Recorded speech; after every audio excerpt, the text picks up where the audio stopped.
છેતરપિંડી કરતી ગેંગને બેંક ખાતા આપતા બે શખ્સોની રાજકોટ જેલમાંથી ટ્રાન્સફર વોરંટના આધારે ધરપકડ કરી કાયદેસરની કાર્યવાહી હાથ ધરાઈ છે। સાયબર ક્રાઇમ પોલીસ સ્ટેશનમાં નોંધાવેલી ફરિયાદ પ્રમાણે ફરિયાદીને વોટ્સએપમાં એક મોબાઈલ નંબરથી મેસેજ આવ્યો હતો અને તે વોટ્સએપની પ્રોફાઇલ જોતા તે પ્રોફાઇલમાં તેઓ જે કંપનીમાં કામ કરતા હતા તે કંપનીના માલિકનો ફોટો મૂકેલો હતો અને તે કંપનીના માલિક ગવર્મેન્ટ અધિકારી સાથે મિટિંગમાં છે અને તેમને કંપનીના નવા પ્રોજેક્ટ માટે પૈસાની જરૂર છે તેમ જણાવી ફરિયાદીને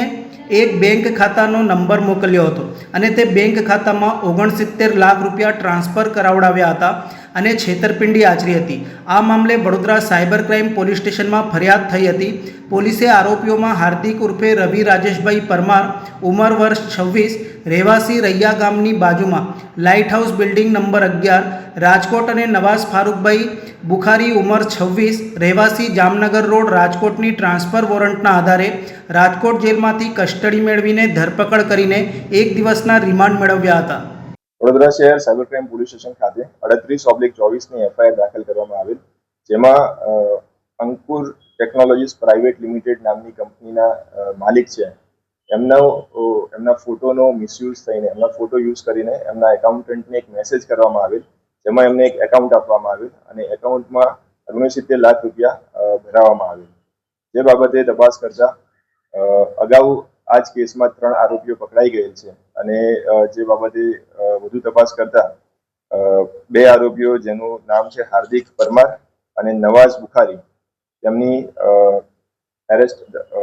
ટ્રાન્સફર વોરંટથી એમની ધરપકડ કરવામાં આવી છે। એમનો મુખ્યત્વે રોલ જે એકાઉન્ટમાં જે ફર્સ્ટ લેયરમાં 69 લાખ રૂપિયા ગયા છે, 69 લાખ રૂપિયા, તે વિવિધ સેકન્ડ લેયરમાં 9 એકાઉન્ટ છે તેમાં પૈસા જમા કરવામાં આવેલ। આરોપીઓનો રોલ એ પ્રકારે છે કે તેઓ અલગ અલગ માણસો પાસેથી વિવિધ બેંક એકાઉન્ટ ઓપન કરાવતા હતા અને તેમની પાસેથી પોસ્ટ ડેટેડ ચેક્સ મેળવી લેતા હતા અને તે ચેક પર જ્યારે પણ આવા સાયબર ફ્રોડના પૈસા જમા થાય ત્યારે તે પૈસા મેળવીને તેને એટીએમના માધ્યમથી અથવા તો ચેક વિથડ્રોલથી પૈસા મેળવીને એમના સાગરીતોને પહોંચાડતા હતા। બેઝિકલી એમની એમો એ પ્રકારે હતી કે તેઓ આવા મેસેજીસ ઓપન સોર્સમાં કોઈ પણ કંપનીના માલિક છે તો એમના ફોટોઝ મળી જતા હોય છે, તો એમની પ્રોફાઇલિંગ કરીને એ ફોટોઝને તેઓ આગળ મોકલતા હતા અને આવા 100માંથી 5-6 લોકો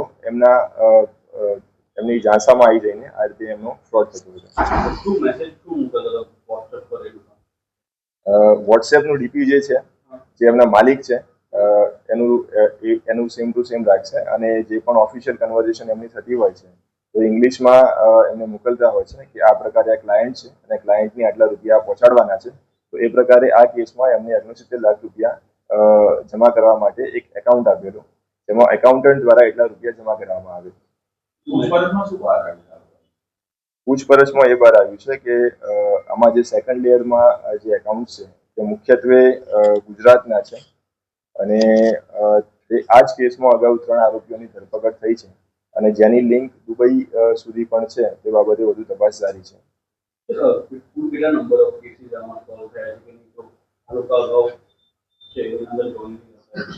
આ કેસમાં આપણને 25થી પણ વધુ એકાઉન્ટ્સ મળ્યા છે અને જે આરોપીઓ છે